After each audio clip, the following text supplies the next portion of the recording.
Lauren and I started our businesses around the same time back in 2010. We would often be seen trucking our gear into the stores, me with my microwave and she with her toaster oven. It was definitely a sight. After beating cancer in her early 20s, Lauren eliminated processed foods from her diet, and when she couldn't find a clean cookie dough, she decided to make it herself. Sweet Lauren's is the #1 natural cookie dough brand. It's gluten-free, dairy-free, plant-based, nut-free, so everyone can eat it.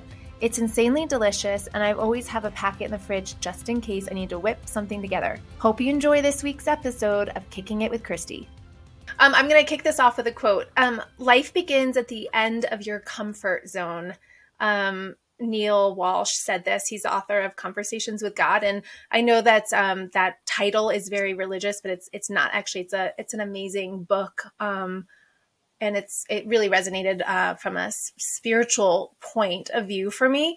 But that kind of hit it for me when I was digging in about what all you have accomplished in your, really, I mean, since you were a little girl through now. I mean, your journey's been incredible. And I kind of wanted to talk a little bit about your childhood and your upbringing in New York City with two entrepreneurs, which is... It gives me comfort because, you know, my husband and I are two entrepreneurs, and I always feel like our kids are going to be insanely crazy, but clearly it didn't happen to you. Mm-hmm. So I wanted to talk to you about that and what you learned in your certain environment that is very applicable to now and how you run your household. So.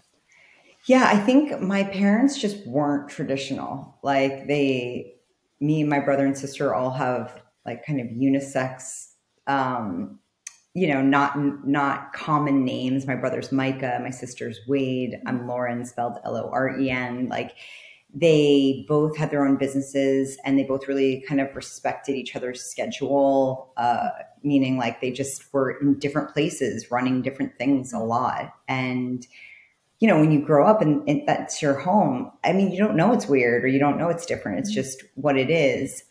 I will say I have a lot of very strong memories when I was young where, you know, like my mom rarely, maybe one time came to, you know, one of my track meets or like an after school sports thing. She was not that mom that was like at every meet, always bringing a snack and Gatorade for everyone. Like that was just definitely not my mom. So of course it would have been nice to have her there more, but my biggest memory of all of that was just like, I was so proud of my mom. Like what I would see a lot of the time is the amount of people that would go, you know, she'd take me with her to a lot of like the events that she was at or dinners, and just the amount of times people would say like, your mom has inspired me. Your mom has changed my life. Your mom gave me a job opportunity. You know, those kind of things would happen so much that I was just really proud of my mom and I saw how hard she worked. So, so like that was what I remember kind of the strongest. And I remember her, we always tried to wait until like, I think 7 or 7:30 to have dinner with her at night, which was pretty late as we started to get older, but she would rush home. I mean, this is before work from home and like iPhones and, you know, like she had to go to an office and she would try to rush home and then we'd have dinner as a family. And, you know, so even though she was gone a lot and very busy, when she was home, she was 100% home. You know, she wasn't distracted on a phone. She wasn't like, she really gave 100% when she was home. So, yeah. And I think that like, it showed me that you can pave your own path. I mean, that's just how I grew up. They definitely never said you need to be a doctor or a lawyer. You know, Is that what your parents did? It was your mom. My I think I read was a that lawyer, she was a lawyer. actually. She was a lawyer, but she started a law firm. And so she was entrepreneurial in the way that she kind of built out a firm. And my dad has done a million things throughout his life, but he was an architect and then got into real estate and just has done a bunch of things. And so I think I definitely saw it was complicated. And I think growing up in New York City, my parents also had a very interesting, they actually ended up getting divorced when I was 14, but my dad lived in, or had a place an hour outside the city in Cold Spring, New York. And then we lived in New York City, and he would come in Tuesday through Thursday. And every Friday we would drive out to Cold Spring. So we kind of had like a country house and city life. And I think in the long run, that was really good for us because the 3 children, we needed to be run around and have a backyard, and the city was just so congested and crazy. But it was just a fast paced life. I just felt like I grew up fast, you know, between just that's pretty incredible growing up in New York City and the schedule. Yeah. I can't imagine raising 3 kids in New York City. I can't even do it here. And we have a little backyard and I'm like, we need a farm. Like, seriously, this is not conducive to our lifestyle. My brother lives in New York City, has 3 boys, and they're doing it. They're raising their kids in New York City and they're great kids. I got burnt out, which is why I moved to Los Angeles. Like I wanted a home. I wanted more space. I didn't want an apartment living anymore. Yeah, no, I don't blame you at all. I go back there and I am so overwhelmed, which is funny because I kind of grew up going to the city, right? So what, tell me a little bit about your mom, because I think my mom was a working mom growing up in the 80s and did not work for herself, worked for another company. And my parents also, by the way, divorced when I was 13. And so it was a interesting situation. I remember my mom coming home and stuffing on envelopes in front of, Full House when we were watching TV at the end of the day, and we'd do it together and she'd bring them back to work. But it was, she was all in trying to work to support us. And so I think that, as female founders, we have a lot of that, kind of that grit because we've seen our moms go through it. And I envy our parents at that time because now we get home from work and we have a phone that's binging or pinging or whatever we're doing with it. And then it's just, you can't actually turn it off. You can't turn anything off. And it's really distracting to show up for your kids mentally, which I've really struggled with for the past 12 years as running this business. I'm getting better at it now because I just throw my phone under my bed and don't look at it. But that wasn't always the case, right? You're making dinner, you're talking on the phone, you're making breakfast and you're trying to get your kids ready and you're freaking talking on the phone, right? So it's really, you're not able to show up and be present. And there's like an attachment therapy based on that. So I'm curious, like your mom was doing so much, but able to come home and be present. How are you taking a little bit of that as you raise your own family? Yeah, it's a really, I think, hard topic for any parent, especially with work from home, because I think work from home now, like, has pros and cons. Like, I think the pros still outweigh the cons. Like, I have an almost 2-year-old daughter. Like, I get to see her many times during the day. Thankfully, I have an office that's separated from the house. So, like, I really have peace and quiet over here. But Yep. When I go get lunch, when I go get a drink, when I run into her sometimes, and I love that because like I see what she's eating during the day and I get a hug, and I think it's nice for both of us. But it just doesn't stop, right? Because it's not like I'm running to the office by 9 a.m. and so I'm out of the house. So if I am in the house and I'm trying to multitask and be on a call and focus, and then she sees me and she wants a hug, and then our nanny calls in sick, and then, I'm trying to juggle a million things and show up for my daughter and show up for my work. So I think what my husband and I have tried to do, because we both have our own businesses too, so we're both those crazy entrepreneurs as well, like you guys, is really when we're with Skylar, like really putting away the phone, like just putting it, like get out those last texts or emails you need to. And if you have something really important, it's not a bad lesson to say like, Skylar, like I just need 2 minutes. I'm just finishing up a message to someone, and like, can you have a little bit of patience or read a book while I'm doing this? So, but it's a terrible habit to like be on the phone while she's sitting right next to you, because she can feel it. Like she can totally feel when you're not, she's happiest when she's getting full attention. And even if she's just like playing, but you're sitting near her, she feels it. And so it's such a difference. So we both just like made a deal that it's really healthy for us, and we don't need to be obsessively on our phone. And it's not healthy to like, trying to be like us all escape from our busy day on the phone by like scrolling YouTube or Instagram or whatever, while she's sitting there, because it does have an impact on her. So I think like we've tried to do, we're starting like family dinners, now that she can, kind of eat with us now. So it's like Yep. trying to really have family dinner, having family time. We do bath, like, we just have these kind of rituals. And, I really try to be present. And what is an hour or two going to do for, an email that comes in? Totally. But I wanted to kind of familiarize, our listeners about the stats on cancer, young adult cancer, which is really prevalent, and you really kind of define the odds and beat that along with your mom was fighting cancer. So I think if you could tell us a little bit about that, how it really changed your life and how it changed your perspective on your life choices, healthy lifestyle living, I guess, if you will. Yeah, absolutely.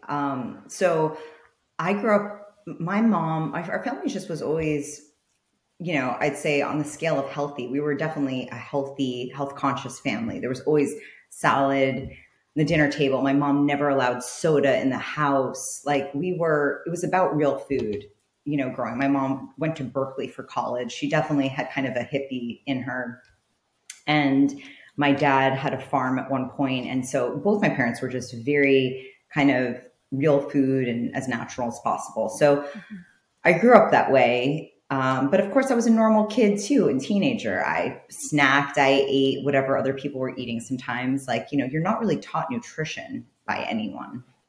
Yeah. And so I became a yoga instructor before I went to college as well. So out of all my friends, I was definitely kind of the more healthy one, healthier granola one on top of it all. Went to college, went to USC for college in LA, had a great time, graduated, 22 years old, felt like I was on top of the world. You graduate college and now you're like, oh my God, I'm so excited to be an adult and get a real job and, not live in a dorm and, not live on campus and, just really become an adult. And so a couple months after I graduated, I went home from LA back to New York. I was going to spend the summer with my mom and my sister and then actually move back to LA because that's where I wanted to live for a little bit and, try it out. And my mom was diagnosed with CLL, which is a chronic leukemia, when I was 13, probably years old. And she fought it for a long time. She fought it for like almost 12 years. And there's a kind of fast growing leukemia and there's a kind of a slow, and she had more of the acute kind of faster. And so we were in New York City. She went to Sloan Kettering. She had the best doctors. And she did different rounds of chemo throughout those 12 years. Like I remember going to college and me, my brother and sister all came home and like spent a week at home and kind of missed some school just to be with her when she had kind of her first chemo treatment to make sure she was okay. Because again, my parents were divorced. So she was really alone going through this. And so all that to say is that like, she just was such a fighter. She never lost all of her hair. She looked really strong and healthy. So from the outside, most people had no idea. And she definitely didn't complain about it. She worked as much as she could every day. Like she kept busy. And she really never complained about it. Like she'd always stay positive. Like we'll figure it out. I have the best doctors, some things in life you can't control. So unfortunately, she ended up passing away from it. We did a stem cell transplant to even try to cure her because after kind of chemo didn't work after kind of like the third attempt.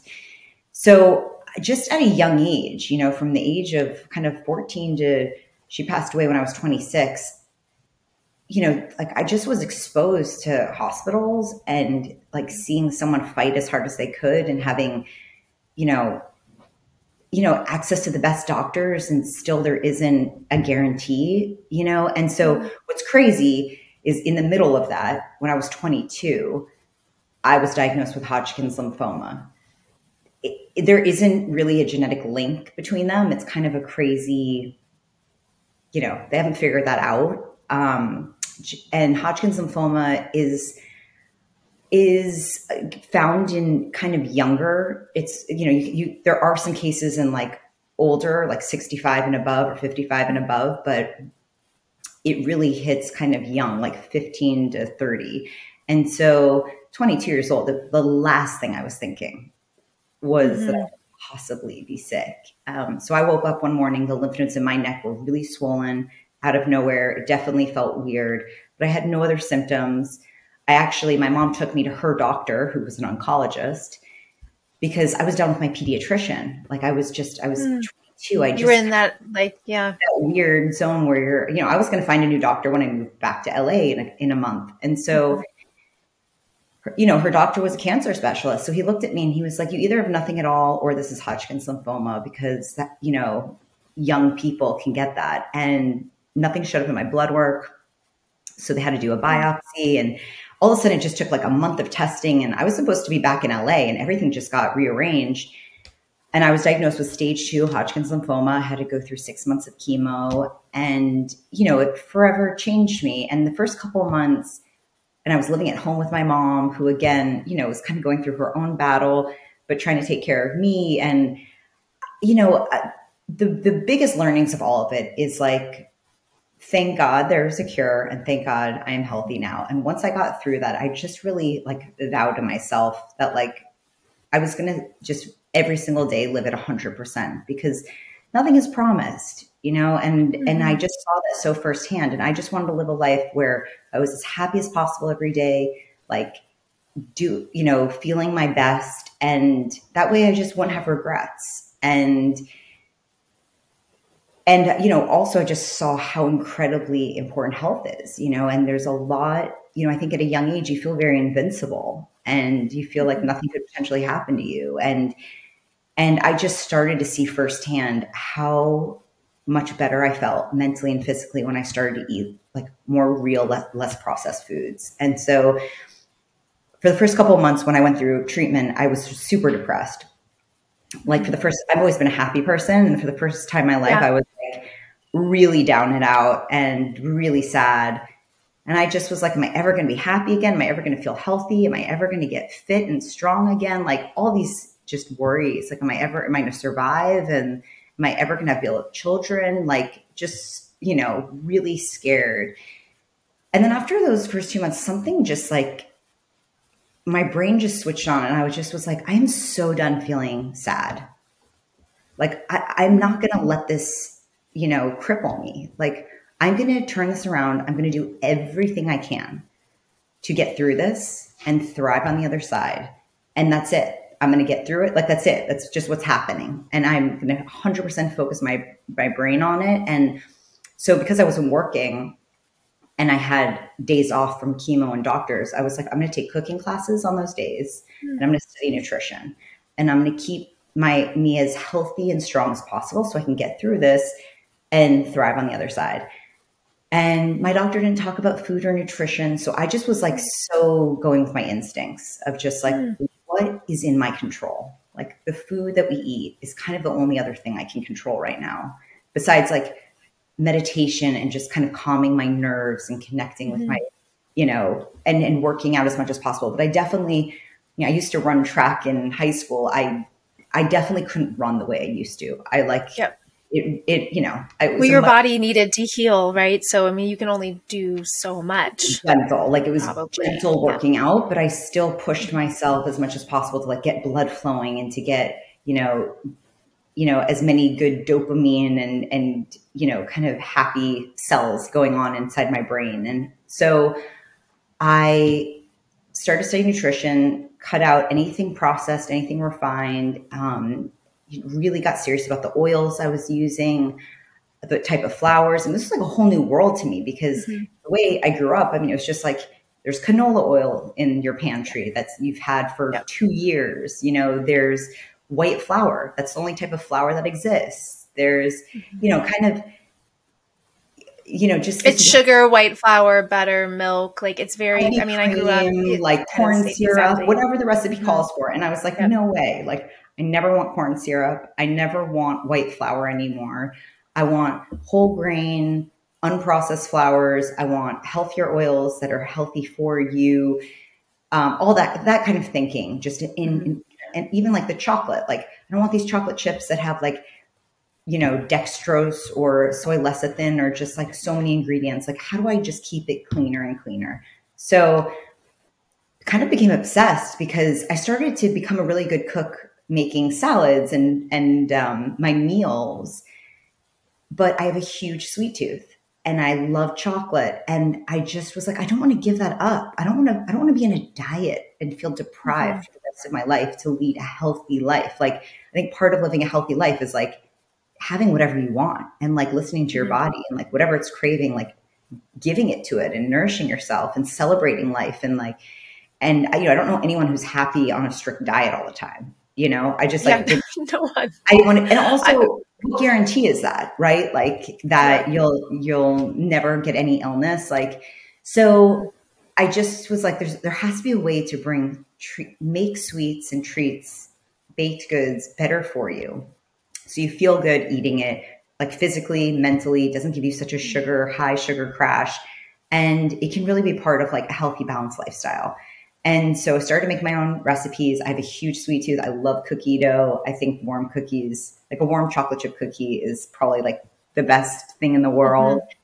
So I just wanted to recreate like the famous chocolate chip cookie recipe, but make it cleaner. And after hundreds and hundreds of batches, my sister started to fall in love with it. Neighbors loved it. Friends loved it. And that's when it went from being like, this is a personal need to like, holy shit, like everyone I meet is excited and looking for a better way to satisfy their sweet tooth. And everyone I meet like has a sweet tooth, but doesn't want something overly sweet or that's going to give them a headache or make them feel bad.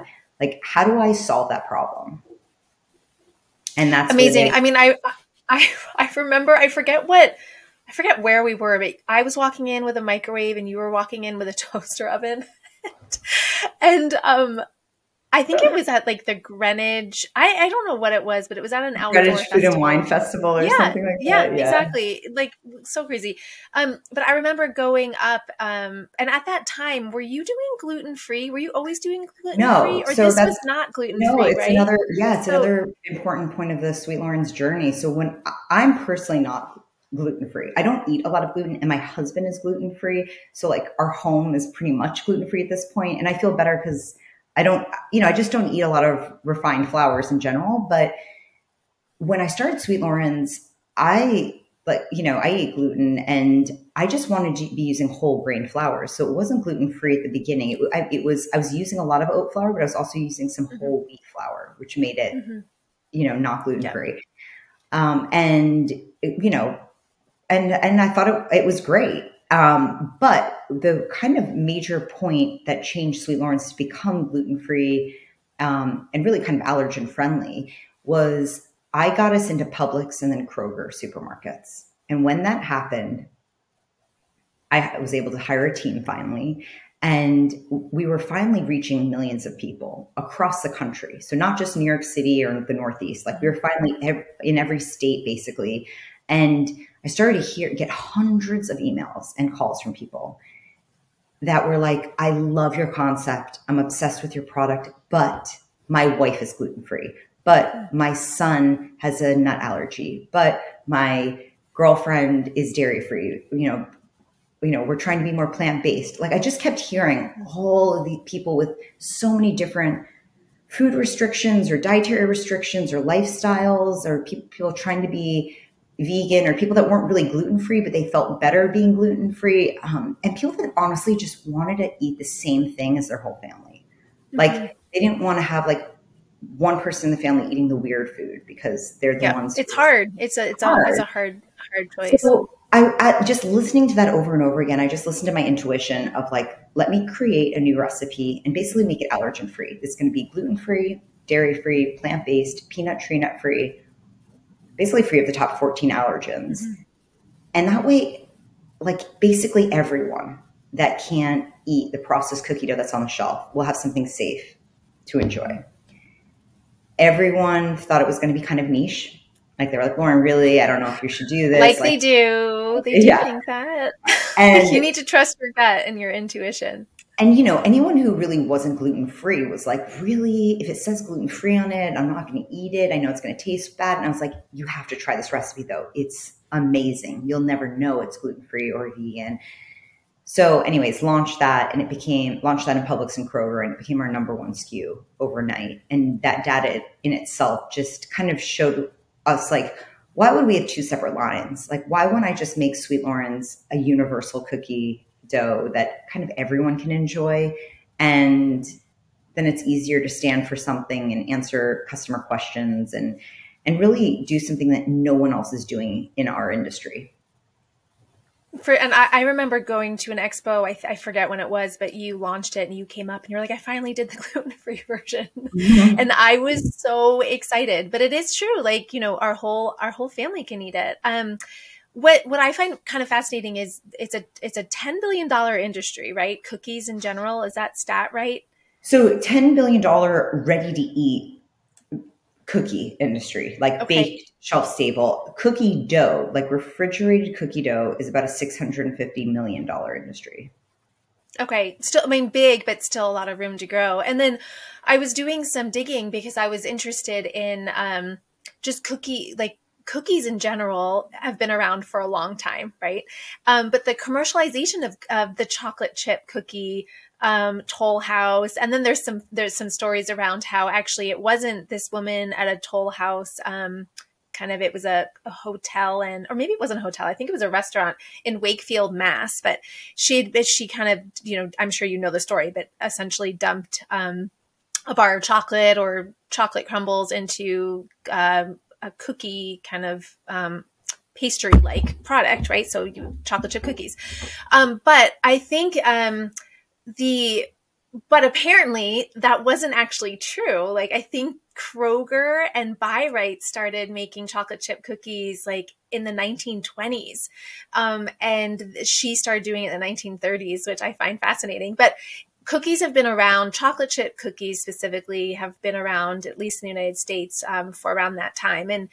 And you have Tate's and you have Chips Ahoy, and the refrigerated set is really interesting because you're taking a shelf stable product, right? You're creating a healthier version of it and you're throwing it into the refrigerated set. And up until recently, when you guys started, there was really only Immaculate, and I think that's it, right? They were like the first ones, Immaculate Baking. But tell me a little bit about that journey, because launching a cookie into the marketplace on the shelf is one thing. Launching it into refrigerated sets is like an entirely different problem to solve. And you attacked it so gracefully. And are you the number one refrigerated cookie? We're the number one natural refrigerated cookie dough brand. So,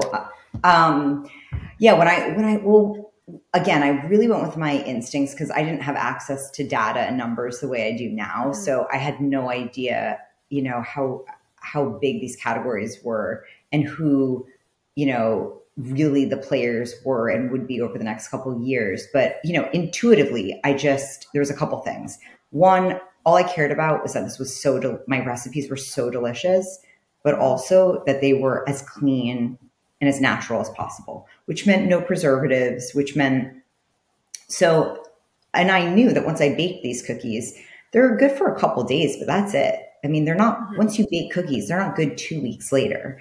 So the idea of like launching, ready to eat, like shelf stable, baked packaged cookies, like, something like Tate's does, just would require more money and like a food scientist and so much testing and to figure out how to do that.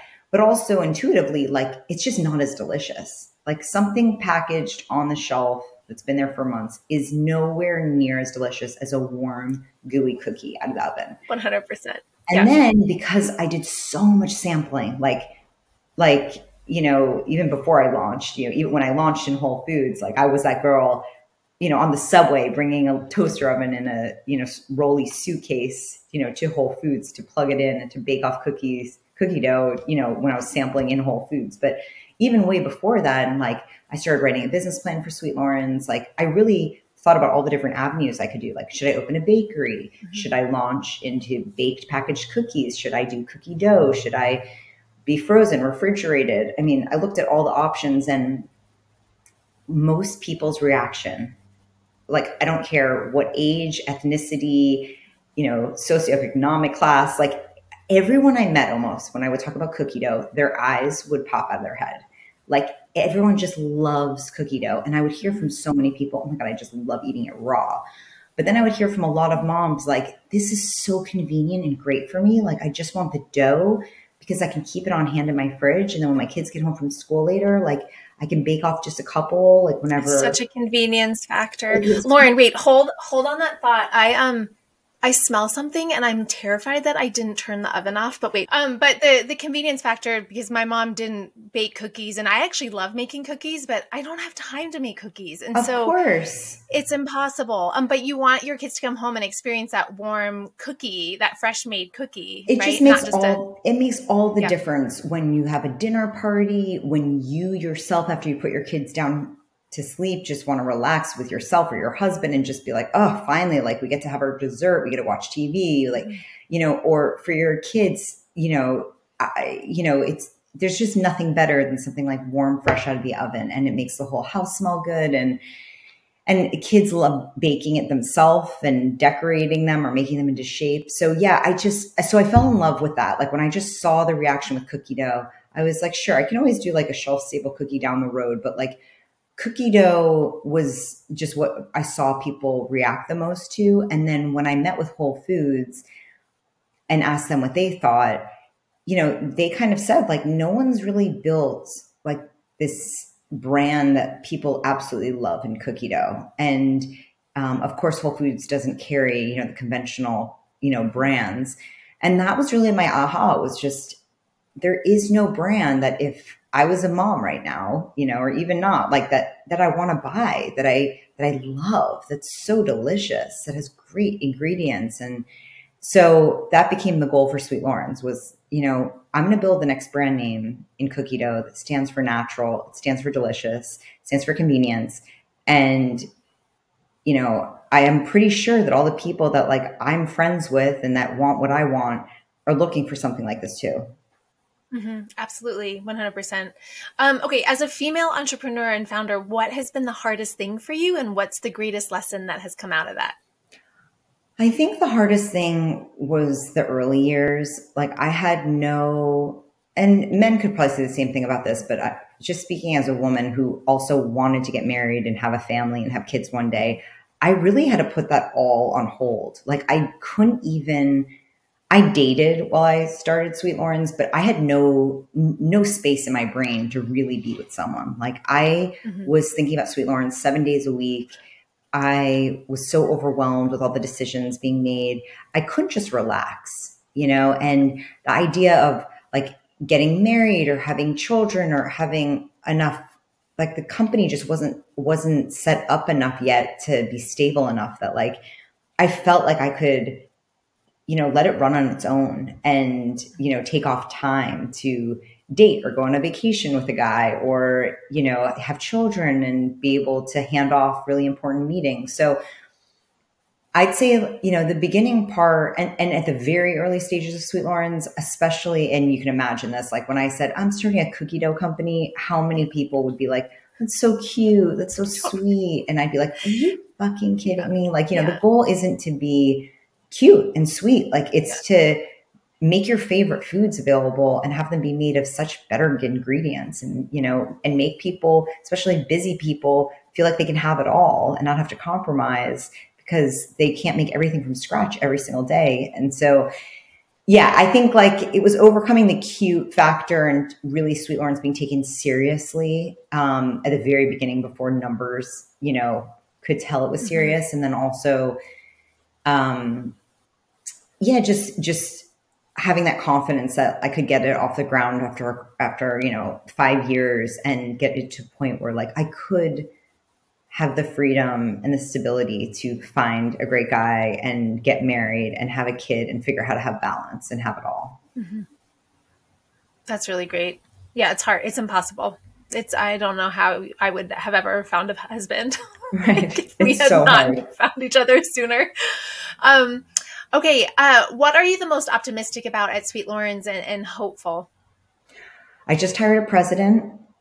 Doug Rady a couple months ago, it's just the first time I've had like a real number two and someone who's a real industry vet that can help elevate the company to the next level and who's such a good kind of his strengths are such a good balance to mine. So just I wish I hired a president, a couple years ago, but the truth is, we're now at a level that, probably I couldn't have attracted someone like Doug. So it's, you can't kind of look back. It's just looking forward. I'm just so excited to have such a great leadership team personally as a mom and as someone who's been doing this for a decade.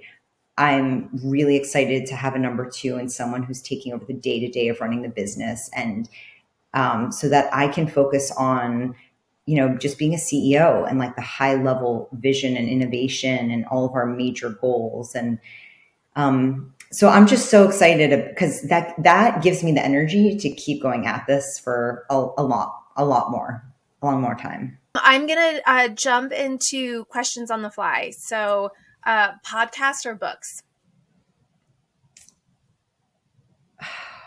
I used to be such a book person, but now it's podcasts because I can do it in the car. I can multitask. Totally. Folding laundry and everything. It's so helpful. Driving or flying? Flying. Caffeine or caffeine free?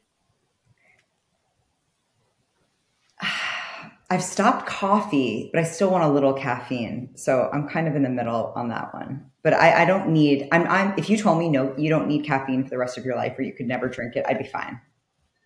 Oh my gosh, that's amazing. I stopped coffee for, you can make it. I brain go there. I can't. And I don't know what it is about this like constant brain fog, but I stopped drinking coffee for the longest time. And then like a couple of weeks ago, I started drinking a little bit of it. And then this morning I was like, you know what? I'm just going to have some tea. I was like, I'm going to have fucking fun doing it, by the way. This is like the ritual of, this is English breakfast, but I usually do Earl Grey. Yeah. And then this is a weird concoction of like coconut milk and oolong. So I'm like all over the place, but I hear you. I need the caffeine though. I don't know what my problem is lately. So a couple years ago, I think it was like the year before COVID, I just started getting terrible stomach aches, like out of nowhere. And I don't know. I still have no idea to this day what was causing them, but it was happening for like several months, to the point where I'd wake up in the middle of the night, like cringing, went to the doctor, like nothing was wrong. And so like, my husband's the one like waking up in the middle of the night, like scared what's wrong. And he was just like, okay, we're going to have super like elimination. Yeah, super strict diet. I just like needed help being, because it's really hard to do that for like a month. I went on like an all liquid soup diet basically, just to like, and no caffeine, no alcohol, like just to like get rid of anything super acidic or hard to break down and after that month, I actually started to feel a lot better. And I just was like, you know what? I'm just not touching alcohol or coffee for a little bit more because I can taste how acidic it is. Like, and I'm just so sensitive now. So, and I just never want a stomachache again. So I stopped. Then I got pregnant with my daughter. And it was COVID. So I wasn't like running around the way I used to be, needing caffeine to keep me going. Anyway, and then ever since then, I've kind of stopped, even though I love the smell of coffee and I'll definitely have it once in a while. And I love a good chai latte. But I started this, taking this thing called Everyday Dose, which is kind of a mushroom latte. So it has, I heard you say that on a different podcast and I was driving, so I was like trying I'll send you the link. That in my head, but let us show me the link. I'll send you the link if you want to try it. It has a third of the coffee or caffeine that coffee does. And it has coffee extract. So it does kind of taste like coffee, but you're getting all these other good health benefits and it's not acidic. So anyway. Oh, I definitely need to try it. That's great. Okay. Run or power walk? Run. Yoga. I'm like, I can't run for the love of God. Like I'm like a 90-year-old person with really bad knees. Like, I'm not sure what my problem is. I envy runners because I feel like there's that runner's zen or clarity. And I've never been able to get that. Oh, but it's so addictive. That runner's high. Yeah. Is that what it's called? My runner's zen. Okay. Yoga or meditation? Yoga. Netflix or Prime? Netflix. Spirit animal. What's your spirit animal? A unicorn. Oh, I have not heard that one yet. I like that. Why is that? We need to dig in that for a second. I don't know. I think ever since I was like a little girl, I was obsessed with unicorns, and there's just something kind of like magical about it. So why not have that be your spirit animal? I love it. Harry Potter or Lord of the Rings? Neither. I was going to say, if you're a unicorn spirit animal, I'm not sure if you even associate yourself with Harry Potter or Lord of the Rings. Operator or visionary? Visionary. Planet Earth or Mars? Planet Earth. Adventure or hermit? Adventure. Thinker or doer? Doer. Rivian, Tesla, or an old Ford truck? Tesla. Sushi, steak, or salad? It's a real hard one. I am like a salad person on a daily basis, but sushi and steak are both very important. Delicious options. I'll give you that. I'll take all. You'll take all. Morning bird or night owl? I have more energy at night most of the time, actually. Yeah, I'm actually neither of those lately. Yeah.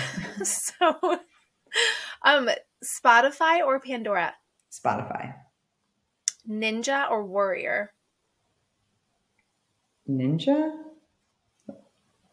Introvert or extrovert? Extrovert. Snow or rain? Snow. Classical or rock? Classical. The known or into the unknown? Into the unknown.